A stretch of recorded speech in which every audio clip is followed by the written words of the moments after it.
Nous avons à déplorer cette nuit des dégâts humains graves avec deux carjacking intervenus en début de soirée sur Amiens, un autre en zone gendarmerie qui ont donné lieu à des violences. Et vous le disiez, 5 fonctionnaires de police qui ont été blessés,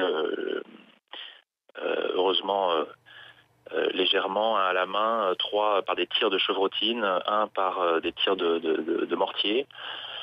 Et puis, vous le disiez, des dégâts matériels importants, un centre de loisirs, une salle de sport et surtout une école maternelle qui ont été incendiées par des individus cagoulés cette nuit. Qu'est-ce qui a pu motiver ces affrontements sur place ? À ce stade, ces éruptions de violence sont inexplicables et inacceptables. En tout cas, nous avons tout mis en œuvre cette nuit pour les interrompre. Des renforts importants sont intervenus sur la zone, à la fois des départements limitrophes. Il y avait déjà eu des affrontements dernièrement. Effectivement, depuis plusieurs week-ends et depuis plusieurs soirs, des affrontements importants avaient lieu avec ces mêmes manifestations de violence inacceptables.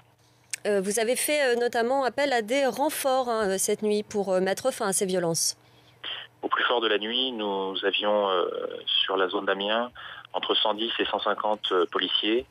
Des gendarmes sont venus en appui autour d'Amiens, ainsi qu'avec l'hélicoptère de la gendarmerie qui nous a permis de mieux cerner la situation. Il y a une école qui a été brûlée.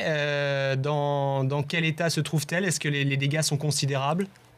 J'ai quitté les lieux à 4 heures. Mes informations montraient que des dégâts extrêmement graves avaient touché cette école et je vais m'y rendre à l'instant. Une toute dernière question peut-être sur la journée qui commence à Amiens. Est-ce qu'il y a un dispositif spécial qui a été mis en place ? Comment vous appréhendez cette journée qui commence ? Des renforts vont rester dans les heures et dans les jours à venir sur Amiens.